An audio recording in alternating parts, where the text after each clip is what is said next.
it's Medea from Physio4me. First of all, I wanted to thank you so much for filling in my market research questions the other day.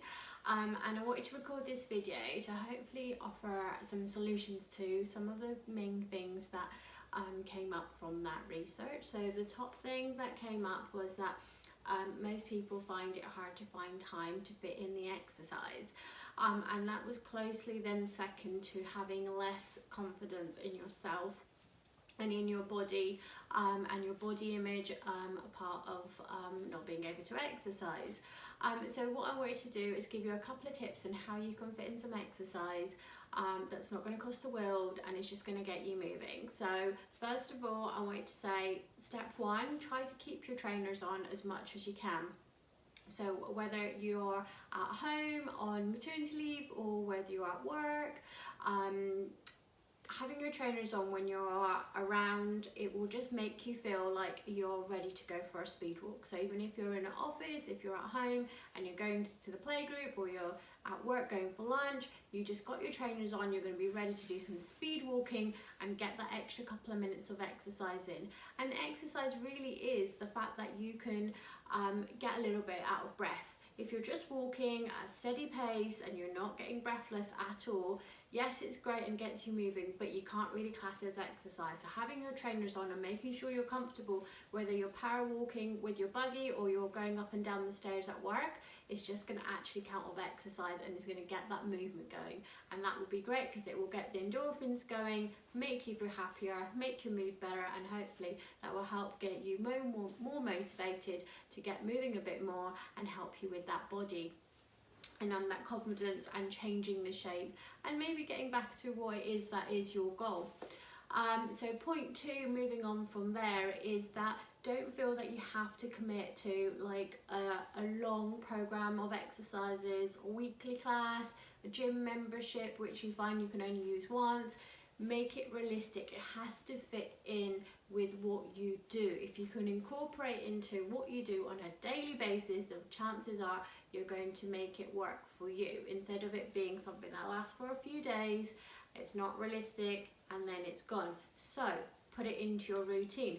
As you know, I always suggest that when you're doing your pelvic floor exercises, imagine you're brushing your teeth. Every time you brush your teeth, you're doing your pelvic floor exercises. Chances are you brush your teeth twice a day, you're going to get 2 lots of your pelvic floor exercises in, which is an absolute ideal.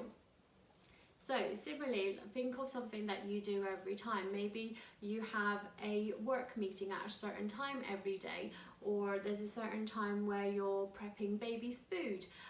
Think of that particular time and think, right, well, when I'm doing that, I'm going to be fitting some exercise in just before that, during it, or after it.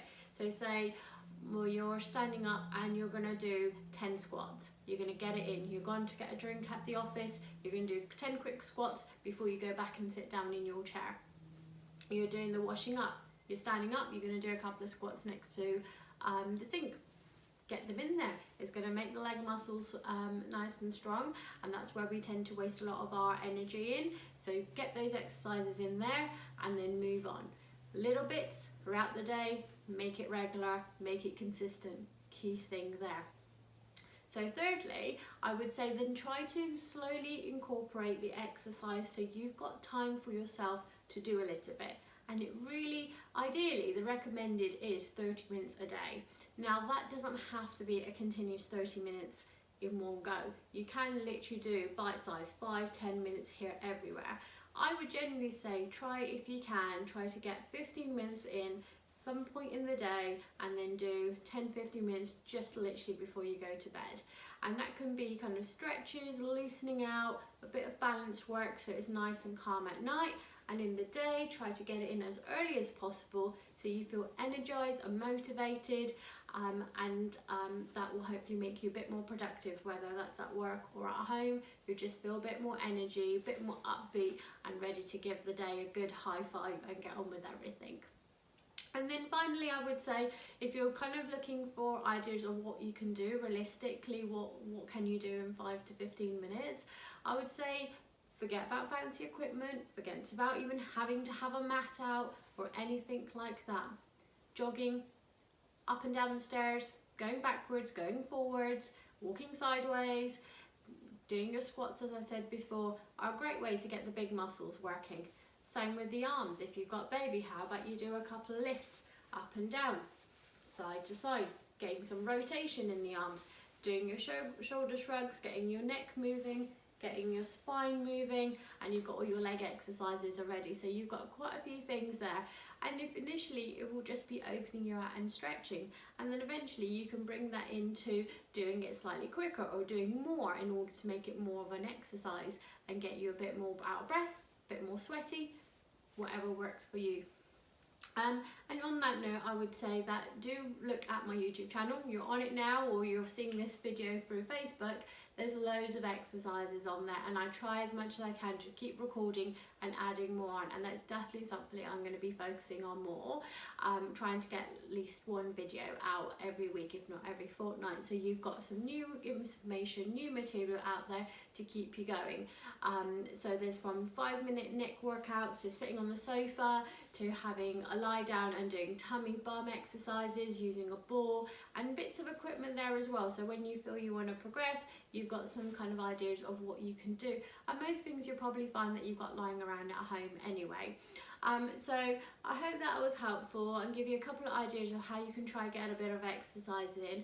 And remember, you're not by yourself, and actually having the intention that you want to get some exercise in is really the first step.